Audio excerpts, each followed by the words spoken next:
Al Mahmud basically আমাদের জাতীয়তাবাদী মুভমেন্টের সর্বশ্রেষ্ঠ রাজনৈতিক ভাষ্যকার। আল মাহমুদ হলেন দেবেন সেনের পরে সম্ভবত প্রায় একমাত্র লোক যে অসাধারণ দাম্পত্য প্রেমের কবিতা লিখেছেন, মানে বউকে নিয়ে কবিতা লিখেছেন।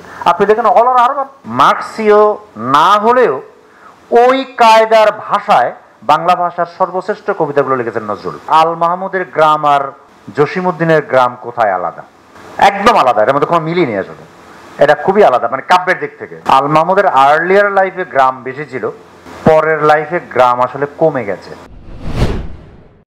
তিনজন আলোচক তারা, আমি আশা করি আপনাদের প্রতিক্রিয়া দেখে বলতেও পারি যে আল মাহমুদের প্রতি মোটামুটি সুবিচার করতে পেরেছেন। আল মাহমুদ বড় কবি, বড় গদ্যশিল্পীও বটে, অন্তত কথা সাহিত্যের দিক থেকে তো বটেই, মানে গল্পের দিক থেকে তো বটেই। প্রবন্ধ খুব সুবিধার লিখেছেন তা না, কিন্তু পার্সোনাল প্রোজ লিখেছেন কিছু দুর্দান্ত। তো ওগুলোর দিকে আমরা যাই নাই খুব একটা, কবিতার আলোচনাতে ছিলাম প্রধানত কবি। সেই কবিতার আলোচনার ব্যাপারে মনে হচ্ছে যে সুবিচার হয়েছে, অন্তত দর্শক শ্রোতাদের যে প্রতিক্রিয়া সেটা থেকে বলা যায়। কিন্তু আমি বলবো যে আমার দিক থেকে, মানে আয়োজক পক্ষ হিসেবে আমার দিক থেকে আমি অত খুশি হই নাই। তার কারণ হলো প্রাবন্ধিকের প্রতি কিছু অবিচার হয়েছে। ঠিক আছে, আমরা ব্যাপারটাকে খানিকটা সেমিনারের ফরমেশন দিতে চাই। সেদিক থেকে প্রাবন্ধিকের ভাগে যদি আরেকটু সময় পড়তো, মানে আলোচকদের টোটাল সময়ের মধ্যে আরেকটু যদি প্রাবন্ধিকের ভাগে পড়তো, তাহলে হয়তো সেটা আজকের সেমিনারের জন্য তুলনামূলক সুবিচার হতো। যাই হোক, পৃথিবীর নিয়মই এই যে সর্বাঙ্গীন সুবিচার সম্ভব হয় না। ফলে আমার যে সামান্য সময়, আমি সেখানে ওই সুবিচারের খানিকটা দায়িত্ব পালন করব। আমি আজকের যে আমাদের টপিক সেটাতে মোটামুটি স্থির থাকবো।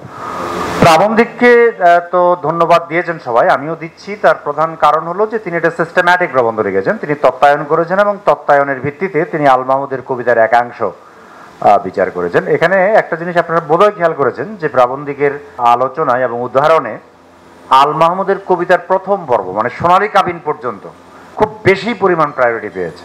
তিনি পরের থেকেও নিতে পারতেন, কিন্তু এই অংশে প্রায়োরিটিটা বেশি পেয়েছে। সেটা একটা গুরুত্বপূর্ণ বৈশিষ্ট্য। আমার ধারণা এটার একটা কারণ হলো তিনি তার আলোচনার প্রধান শব্দ হিসেবে, অনুষঙ্গ বা মোটিভ হিসেবে গ্রাম কথাটি ব্যবহার করেছেন। আল মাহমুদের আর্লিয়ার লাইফে গ্রাম বেশি ছিল, পরের লাইফে গ্রাম আসলে কমে গেছে। এই কথাটা আমি আপনাদের স্মরণ করতে বলবো, এবং আজকে যে আধুনিকতা নিয়ে আলাপ সেটার সঙ্গে এটা খুব গভীরভাবে সম্পর্কিত, আর সেই কথা আমি বলবো। কয়েকটি বিষয়ে আমি সাবধান করে রাখি। যেখানে বোদলেয়ার সম্পর্কে তিনি যখন মন্তব্য করেছেন তখন বোধহয় আরেকটু সাবধান থাকা উচিত ছিল। এটা খেয়াল রাখতে হবে যে বোদলেয়ারের অসুখ বিসুখ ছিল, ঠিক আছে, সিফিলিস ছিল, এটা বলে বোদলেয়ারকে ব্যাখ্যা করা যাবে না। বোদলেয়ারকে ওয়াল্টার বেঞ্জামিন 19th সেঞ্চুরি এবং মডার্নিটি বোঝার জন্য সর্বশ্রেষ্ঠ আর্টিস্ট মনে করেন। ধরা যাক, আমি পরে অনেকদিন পরে খেয়াল করলাম মিশেল ফুকো মডার্নিটি বোঝার জন্য বোদলেয়ারকে সর্বশ্রেষ্ঠ লোক মনে করেন। আমাদের আবু সৈয়দ আইয়ুবের প্রতি সর্বোচ্চ সম্মান রেখেও বলতে পারি যে আবু সৈয়দ আইয়ুবের চোখ দিয়ে বোদলেয়ারকে পড়া খুব একটা বুদ্ধিমানের কাজ হবে না।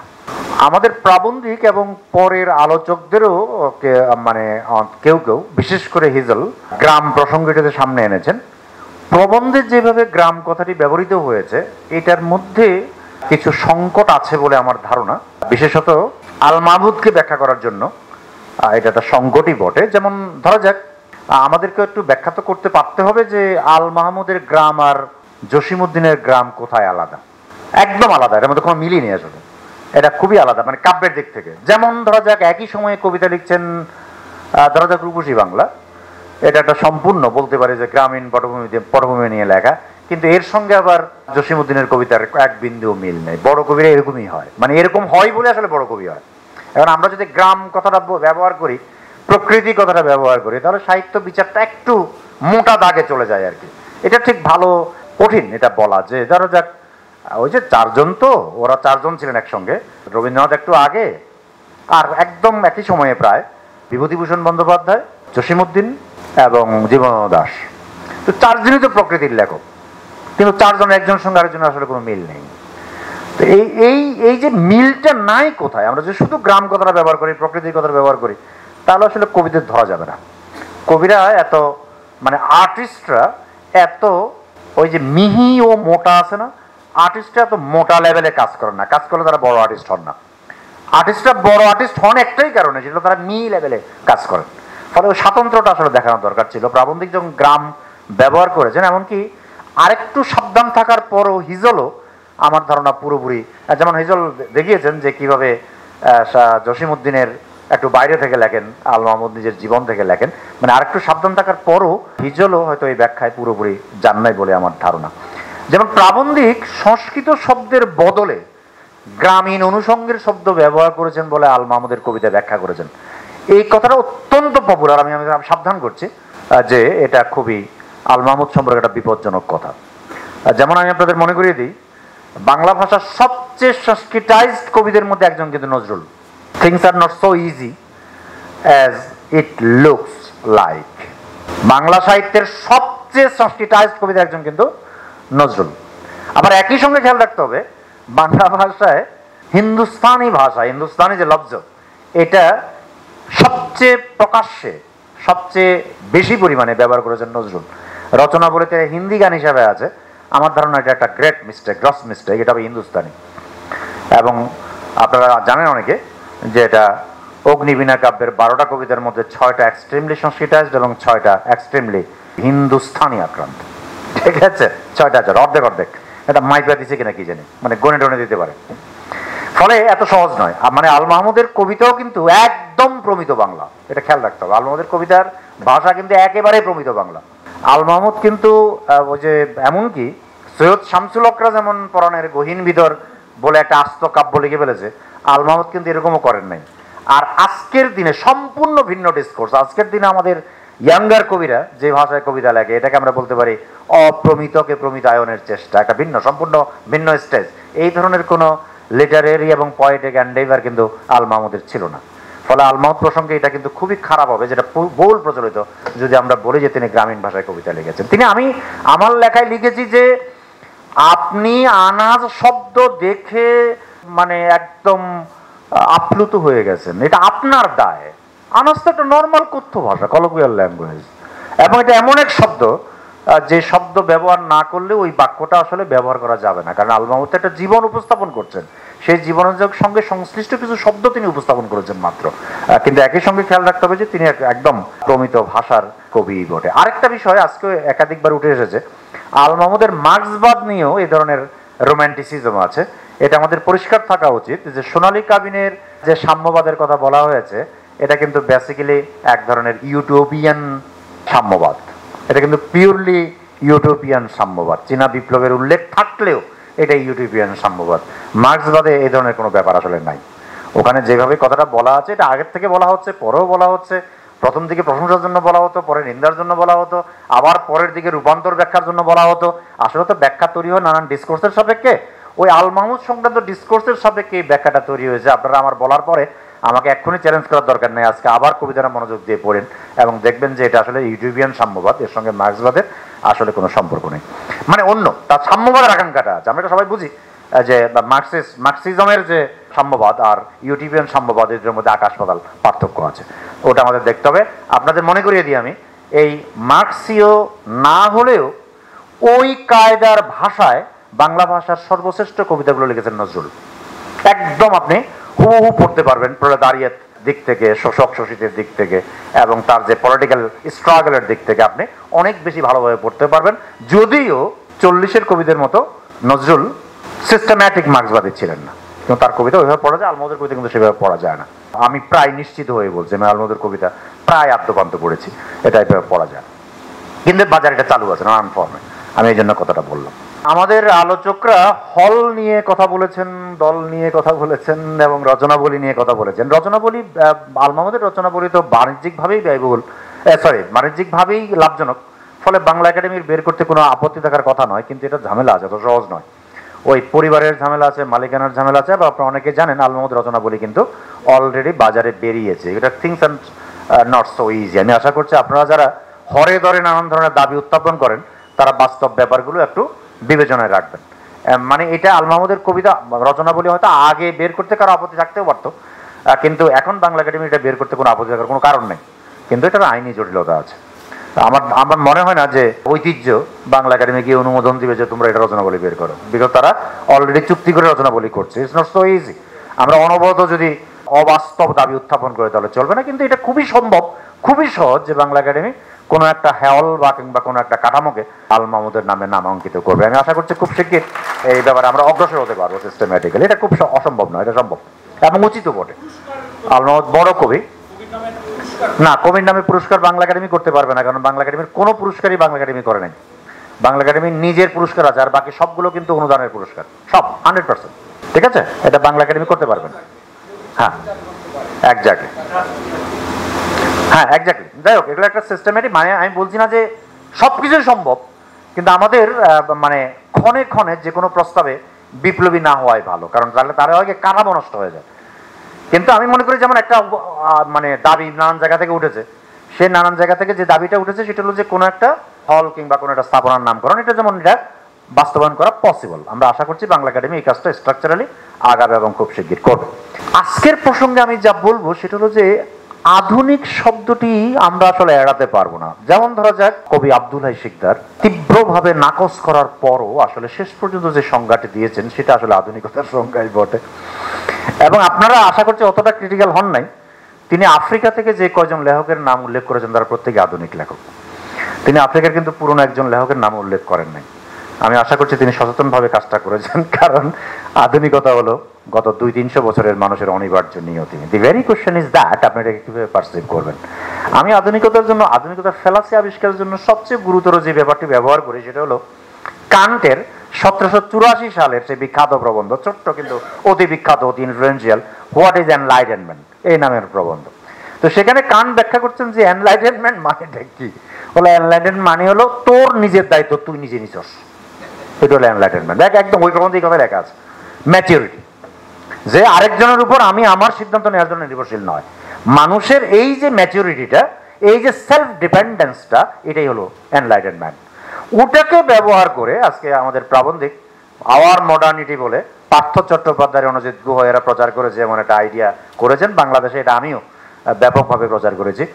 ওখানে পার্থ চট্টোপাধ্যায় এটাকে ব্যবহার করে বলছেন যে এই কথা মেনে নিলে অন্যদের কোনো মডার্নিটি হতেই পারে না। তার কারণ হলো আপনি যদি আপনার টাইম অ্যান্ড স্পেসের বিশেষ বাস্তবতার মধ্যে কোনো সিদ্ধান্ত না নিতে পারেন, আপনাকে তো মডার্নই বলা যাবে না। ফলে modernity by default our modernity, এটা ছিল তার সিদ্ধান্ত। আমি এই ধরনের আলাপে সবসময় সবচেয়ে বেশি পছন্দ করি অ্যামং মেনি আদার্স। আপনারা জানেন যে মডার্নিটি নিয়ে কয়েক লাখ সংজ্ঞা আছে এবং গত 200 বছরের বেসিক্যালি মডার্নিটিকে অ্যাড্রেস না করে কোনো শাস্ত্রে কোনো প্রকার আলোচনা হয় নাই। মানে let me make it clear, গত 200 বছরে মডার্নিটিকে অ্যাড্রেস না করে, কোনো না কোনোভাবে অ্যাড্রেস না করে কোনো শাস্ত্রে কোনো প্রকার আলোচনা হয় না। এটা মানুষের নিয়তি। আপনি আপনাকে কিভাবে ডিফাইন করবেন সেটা হলো পরের ব্যাপার। আমি সবচেয়ে পছন্দ করি বাকথিন থেকে পাওয়া আইডিয়া। এটা হলো মডার্নিটি হলো প্রেজেন্টনেসকে, দ্যাট মিনস অ্যাকচুয়াল লিভিংকে গুরুত্ব দিতে পারা। মানে আপনি যে জীবন যাপন করছেন এই জীবন আপনি আপনার চোখ দিয়ে, আপনার বিবেচনা দিয়ে দেখতে পাচ্ছেন, আরেকজনের চোখ দিয়ে নয়, আরেকজনের মূল্যবোধ দিয়ে নয়, আরেকজনের মূল্যমান দিয়ে নয়। That's modernity. আমি এটাকে খুবই সুইটেবল মনে করি এবং এটার নানান ধরনের, এবং আপনারা খেয়াল করছেন যে অনেক ঘুরিয়ে ফিরিয়ে বাতিল টাতিল করে কবি আব্দুল হাই শিকদার যে সংজ্ঞা দিয়েছেন সেটা কিন্তু মোটামুটি এরকমই। ট্র্যাডিশন রেখেছেন, বর্তমান রেখেছেন, ভবিষ্যৎ রেখেছেন। আপনাদের আমার ধারণা উনি বলার সময় কারো কারো টি.এস. এলিয়টের ট্র্যাডিশন অ্যান্ড ইন্ডিভিজুয়াল ট্যালেন্ট এই কথাটা মনে পড়বে, কারণ তিনি ওই লাইনে যাচ্ছিলেন। ওখানে ভবিষ্যৎ নাই, কিন্তু ভবিষ্যতের কথা আছে প্রবন্ধের ভিতরে, শিরোনামের মধ্যে নাই। এই পরিপ্রেক্ষিতের মধ্যে যদি আমরা আল মাহমুদকে যদি দেখি, তাহলে আমি বলবো যে আল মাহমুদের মধ্যে দেশজ আধুনিকতা, নিজস্ব আধুনিকতা, আধুনিকতা এগুলো খুব আছে। তার প্রধান কারণ হলো আল মাহমুদ নিজের প্রেজেন্টনেসকে এক্সট্রিম মূল্য দিতে পেরেছেন। আল মাহমুদ আসলে যেই জীবন যাপন করেছেন সেই জীবনের কথা বলতে পেরেছেন। এটা কিন্তু অত্যন্ত জটিল আলাপ, বিশেষ করে একটা কলোনাইজড অঞ্চলের জন্য। নিজে যে জীবন যাপন করে সেই জীবনের কথা মানুষ কিন্তু কইতে পারে না, কঠিন আছে। ওই কথাটা আল মাহমুদ বলতে পেরেছেন। তার একটা পরোক্ষ প্রমাণ কি, ওই যে আমি কিছুক্ষণ আগে বললাম না যে গ্রামকে সেন্টার করার কারণে আমাদের প্রাবন্ধিক আল মাহমুদের আর্লি পিরিয়ডে পুরো আলোচনাকে প্রায় সীমিত রেখেছেন। কারণ কি? কারণ আল মাহমুদের ব্যক্তিগত অভিজ্ঞতার মধ্যে 1980 সালের পরে গ্রাম কোথায় উনি লেখেন না। তো উনি যে লিখছেন আপনি খেয়াল করেন, আপনি তার 1985 সালের পরের কাব্য পড়েন এবং প্রেমের কবিতাগুলো পড়েন। আল মাহমুদ আমি অন্য নানান বক্তৃতায় বলেছি এবং লিখেছিও, আল মাহমুদ হলেন দেবেন সেনের পরে সম্ভবত প্রায় একমাত্র লোক যে অসাধারণ দাম্পত্য প্রেমের কবিতা লিখেছেন, মানে বউকে নিয়ে কবিতা লিখেছেন। আপনি দেখেন all are urban, all each and everyone is urban. তার মানে হলো তিনি যে কন্ডিশনের মধ্যে জীবনযাপন করেছেন সেই কন্ডিশনকে তিনি চিহ্নিত করতে পেরেছেন, গুরুত্ব দিতে পেরেছেন, রূপায়িত করতে পেরেছেন এবং তার ভিতর থেকে যেটা বড় সাহিত্যিকের না হলেই নয়, ট্রান্সেন্ড করতে পেরেছেন। মানে যা কিছু তিনি বলেছেন সেটাকে ছাড়িয়ে যেতে পেরেছেন। এটাকেই আমাদের কবি আব্দুল্লাহ শিকদার বলেছেন আধ্যাত্মিকতা। এটা আমিও বিভূতিভূষণ অন্যদের ক্ষেত্রে এই ভাষাটা ব্যবহার করে, যে ওই যে ছাড়িয়ে যাওয়া, বস্তু থেকে একটা নির্বস্তু পর্যায়ে উপনীত হওয়া, আল মাহমুদ সেটা করতে পেরেছেন। এবং সেই করার ক্ষেত্রে আজকের প্রবন্ধের পার্সপেক্টিভে আমি সংক্ষেপে যেই কথাটা বলবো সেটা হলো এই, 50 এবং 60-এর দশকে আমি হিজলের সঙ্গে এই বিষয়ে একমত নই, তার একটা ভিন্ন মত থাকতে পারে যে আরবানাইজেশন। আচ্ছা, আরেকটা কথা, আমাদের বক্তারা আরবানাইজেশন ব্যাপারটাকে খুবই একটু খারাপ হিসেবে উপস্থাপন করেছেন। আমি এই উপস্থাপনকে খারাপ মনে করি। মানে আমাকে এটা আমার এটা বলা আবশ্যক যে, আশা করছি আপনারা কথাটাকে ধর্মীয়ভাবে নেবেন না, এই কথাটার মধ্যে একটা মুনাফিকি আছে। মুনাফিকি হলো আমি বাস করি হলো একটা আরবান লাইফ, আমাকে বিশেষভাবে ঠ্যাঙ্গায় বিদায় না করলে আমি কিছুতেই গ্রামীণ জীবনে যাব না, কিন্তু আমি গ্রামীণ জীবনকে মহিমান্বিত করতেছি। এই পুরো ব্যাপারটা মানে থার্ড ওয়ার্ল্ডের, কলোনাইজড ওয়ার্ল্ডের একটা কমন ব্যাপার, এটাকে আমরা এড়াতেও পারি না, কথা সত্য। কারণ আমরা কি, গ্রামের মধ্যে একটা অরিজিনাল দেশ আছে, শহর পশ্চিমায়নের কারণে, কলোনিয়াল মডার্নিটির কারণে নষ্ট হয়ে গেছে, এরকম একটা প্যারাডাইমের মধ্যে কিন্তু আমরা 200 বছর ধরে আছি। ঠিক এই চিন্তা থেকে এই কথাটা আসে। কিন্তু একজন ওয়াল্টার বেঞ্জামিনিয়ান হিসেবে আমাকে এটা বলতেই হচ্ছে যে আমি আসলে মানে আমি দুঃখিত, আমি এই স্কুলটা কিছুতেই সাবস্ক্রাইব করতে পারি না। আমি আরবান, এবং আমাকে দেখাতে হবে যে আরবান লাইফের মধ্যে আমি কিভাবে ডেভেলপমেন্টটা করতে পারি।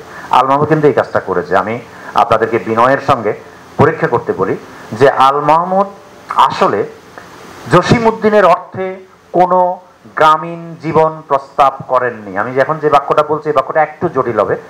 জসিমউদ্দিন অত্যন্ত বড় কবি, তার প্রধান কারণ হলো জসিমউদ্দিন নগরকে সম্পূর্ণরূপে নাকচ করে দিয়ে, একদম নাকচ করে দিয়ে, পরিষ্কারভাবে স্পষ্টভাবে নাকচ করে দিয়ে জসিমউদ্দিন গ্রামে তার রাখালকে পাঠিয়েছেন স্রেফ এই কারণে তিনি বলছেন যে গ্রাম একটা alternative production system, alternative value system এবং অল্টারনেটিভ লিভিং সিস্টেম। পরিষ্কারভাবে আল মাহমুদ, মানে জসিমউদ্দিন যে এত বড় কবি তার প্রধান কারণ কিন্তু আসলে এটা, জসিমউদ্দিন অল্টারনেটিভ এটা প্রস্তাব করেছেন। আল মাহমুদের ব্যাপারটা একদম উল্টা। আল মাহমুদ কোনোদিন একটা লাইনেও গ্রামে অল্টারনেটিভ জীবনের প্রস্তাব করেননি। Don't take me wrongly, Al Mahmud একটা লাইনেও প্রথম কাব্য থেকে শেষ কাব্য পর্যন্ত গ্রামকে কোনো অল্টারনেটিভ জীবনধারা হিসেবে প্রচার করেননি। আল মাহমুদের ব্যাপারটা ছিল যে তিনি বলছেন আমাদের যে জীবন, আগামী দিনের যে জীবন, সেই জীবনের মধ্যে আমাদের গ্রামের যে অভিজ্ঞতা, অভিব্যক্তি, গ্রামীণ যে ঐশ্বর্য। সোনালী কাবিনের শেষ কবিতাটা পড়েছেন, 14 নম্বর কবিতাটা দেখেছেন যে ঐশ্বর্যপূর্ণ বর্ণনাটা কি কি উপাদান দিয়ে তৈরি করা হয়েছে। এক্সট্রিমলি ঐশ্বর্যবান, গরিব না কিন্তু, ভগিনী না, কিন্তু উপাদানগুলো এমন ভাবে নিয়েছেন যে উপাদানগুলো অ্যাভেলেবেল, আপনি পাবেন, ওই উপাদানগুলোতে কিন্তু ঐশ্বর্য তৈরি হয়েছে। তিনি বলছেন যে আমাকে আমার গ্রামটা লাগবে কারণ আমার সমস্ত মানুষ বসবাস করে তো গ্রামে, ফলে গ্রামের জীবনের যাবতীয় অভিজ্ঞতা থেকেই আমাকে আগামী দিনের যে জীবন সেই জীবনটা প্রস্তাব করতে হবে, এটা কিন্তু গ্রামীণ জীবন নয়। আমি কনফিডেন্টলি বলছি আমার দিক থেকে, আমি আপনাদেরকে ফুসলাচ্ছি, আপনারা এই ভঙ্গিটা একবার দেখেন পড়ে, ঠিক আছে? গ্রামীণ জীবন নয় কিন্তু। তাহলে কি এটা? 50 এবং 60-এর দশকে আমাদের এখানে যখন জাতীয়তাবাদী বিকাশটা ঘটছিল তখন তার মধ্যে ডেফিনেটলি অপরাপর সমস্ত কলোনাইজড জোনের মতো একটা আরবান রিডাকশনিজম ছিল, সংকীর্ণতা ছিল। লোকে সম্বোধন করছিল নাগরিক মানুষদেরকে, বাদ পড়ছিল দেশের অধিকাংশ মানুষ। অথচ 50 এবং 60-এর দশকে ঢাকার অভিজ্ঞতা কি? পুরান ঢাকার অংশটা বাদ দিলে ঢাকার ইনফ্যাক্ট 100% মানুষ ছিল গ্রাম থেকে আসা। সো এই যে এক্সপেরিয়েন্স, গ্রামের সমস্ত এক্সপেরিয়েন্স ধারণ করে নগরে জাতীয়তাবাদী আন্দোলন করছে একটা নতুন রাষ্ট্রের জন্য, এই মানুষদের জন্য সর্বশ্রেষ্ঠ ভাষ্যটা আসলে আল মাহমুদ 50 এবং 60-এর দশকে তৈরি করছিলেন। খেয়াল রাখতে হবে, সোনালী কাবিন বই 1973 সালে বেরিয়েছে বটে, কিন্তু সোনালী কাবিন কবিতা কিন্তু 68-69 লেখা। এই কথাটা কিন্তু খুব ইম্পর্টেন্ট আমার এই বক্তব্য বোঝার জন্য। এই কবিতা কিন্তু 1971 সালে কলকাতায় বেরিয়েছিল, তার আগে পত্রিকায় বেরিয়েছিল 69 সালে। এটা 68-69 সালে লেখা কবিতা। এটা বাংলাদেশের জাতীয়তাবাদী মুভমেন্টের একদম সবচেয়ে গুরুত্বপূর্ণ সময়ে লেখা কবিতা, এবং সেই জাতীয়তাবাদী মুভমেন্টে আল মাহমুদ অত্যন্ত বড় কবির ভূমিকা পালন করেছেন। তার কারণ হলো জাতীয়তাবাদী আন্দোলনে, স্বপ্নে, কল্পনায়, মেটাফোরে যে আরবান রিডাকশনিজম চলছিল, একরৈখিকতা চলছিল, সংকীর্ণতা চলছিল, আল মাহমুদ দেখছেন যে জাতীয়তাবাদী আন্দোলন যে তরুণরা করছে, যারা গ্রাম থেকে উঠে এসেছে, ওদের স্বপ্নকে, কল্পনাকে এবং লিভিং এক্সপেরিয়েন্সকে এই জিনিস ধারণ করতে পারছে না। আল মাহমুদ হলো ওই সময়ের কবি যিনি তার এই জাতীয়তাবাদী চিহ্নগুলোকে প্রান্ত পর্যন্ত ছড়িয়ে দিয়েছেন, গ্রাম পর্যন্ত ছড়িয়ে দিয়েছেন, যারা জাতীয়তাবাদী মুভমেন্টের সাফল্যের মধ্য দিয়ে একটা নতুন রাষ্ট্র তৈরি করবেন। এবং সেই নতুন রাষ্ট্রের কি কি বৈশিষ্ট্য হবে, সোনালী কাবিন কাব্য জুড়ে কিন্তু বেসিক্যালি সেগুলোই বলা হয়েছে, একদম প্রথম থেকে শেষ পর্যন্ত কি কি বৈশিষ্ট্য তার মধ্যে হবে। অনার্যের কথা আছে, এটা কিন্তু গ্রাম না, কিন্তু একদম একদম ভিন্ন জিনিস। বাদামি বর্ণের কথা আছে, এটা কিন্তু একদম ভিন্ন জিনিস, এটা শুধু গ্রাম না, এটা অন্য প্রস্তাব, এটা একটা জাতীয়তাবাদী প্রস্তাব।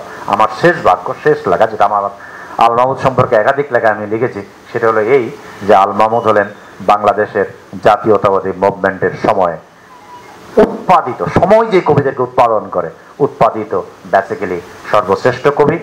এবং আল মাহমুদ বেসিক্যালি আমাদের জাতীয়তাবাদী মুভমেন্টের সর্বশ্রেষ্ঠ রাজনৈতিক ভাষ্যকার। এরা হতে পেরেছে তার কারণ তার আধুনিকতা বেসিক্যালি একদম প্রেজেন্টনেস, বর্তমানময়তা এবং যাপিত জীবনের ভিতর থেকে উঠে এসে কাব্যে রূপ লাভ করেছে। আপনাদের সবাইকে ধন্যবাদ।